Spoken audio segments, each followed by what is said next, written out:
Good morning, sacred friends. Welcome back to another episode of Inspirational Coffee Talk. My name is L.schonewill. I'm an inspirational life coach, a healer, and an avid coffee lover. So if you don't already have your coffee, I'm going to give you just a minute. Go get that now and join me back here in just a moment.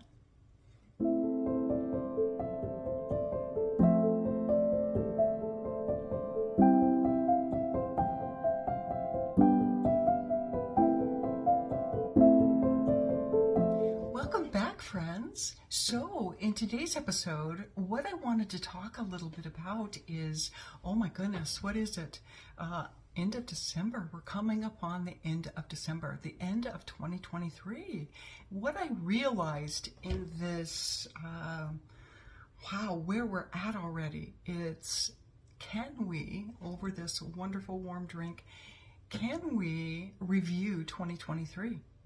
And you know what I've noticed so much in my coaching practice, and one of the things that I work with my clients on, is looking back over the year to really begin to notice how has the year been?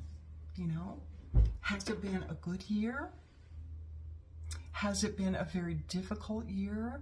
And what have you made that mean?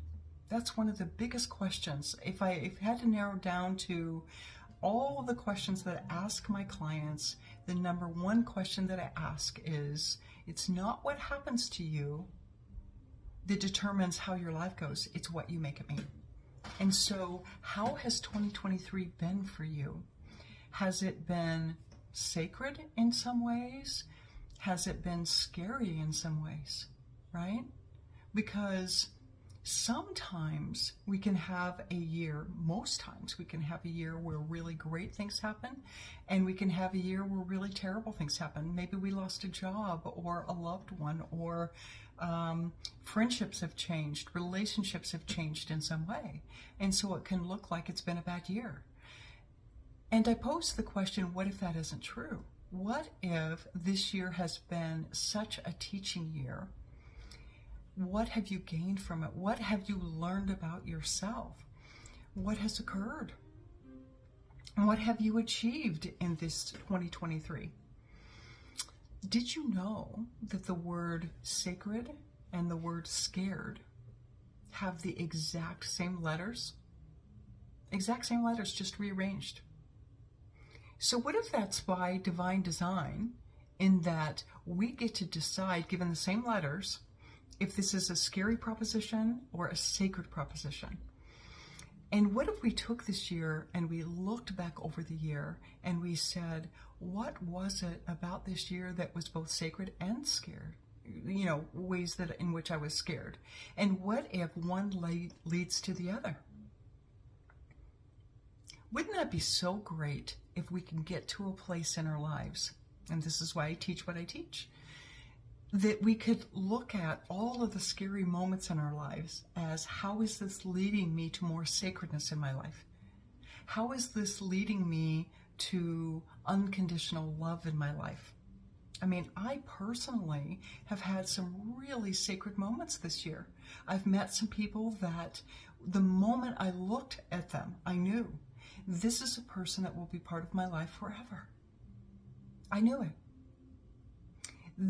It's both a scary proposition because new, different, but also a beautiful proposition of what's possible, right? How can we lead our lives in such a way that we trusted so much in what comes and what goes? You may have heard me talk in previous videos about every exit is an entrance someplace else. And what if we trusted that this exit point in our lives, these exits that we all face, you know, whether it's ending relationships, ending jobs, ending friendships, these exits are really entrances to what's better suited for us, what's next for us, and we embraced this as a celebration to say, okay, even though this is challenging, it's also meant for my greater good. And so I'm going to start embracing these next in my life and stop resisting the exits and trust the exit points as being led to something greater and better and more sacred. What would happen if we did that more? What challenges have you overcome this year that you're proud of yourself for? You know, one of the questions that I ask a lot in my coaching practice is, what are you proud of yourself for? Because we can get going in life forgetting to pause long enough to say, one, what am I proud of myself for? Of all the balls that I'm juggling and all the things that I'm doing in life, what am I proud of myself for? What about keeping your head above water sometimes? Can you be proud of yourself for surviving challenging times, difficult scenarios? Can you be proud of yourself for that? You know, I think many of us have been conditioned to believe that it's arrogant or not okay to acknowledge. But I also think with self-love comes being able to recognize where we're doing it right, what we're proud of ourselves for, so that we can keep doing more of that, right? We have been in difficult situations and have learned how to hit the panic button oftentimes, but not the pause button. And so today I wanted to kind of review 2023 in kind of a different way, to say, what if we, instead of panicking, learn to hit the pause button and even realize that there's a reset button, that we can, with pausing, with reviewing, we can reset where we need to and realize that good things are coming. If they haven't been here, they're coming, and to get excited about that. You know, we can always learn from what we've been through and get excited about what we want to create for next. So I hope that this message finds you in a good place. If you liked what I had to say, if you would like the video, and if what I talk about resonates with you, consider subscribing to my channel. I thank you for being with me today over your warm drink, or whatever that is for you. Thank you so much for being here. I hope 2023 has been good for you, and if not, I hope 2024 is even better.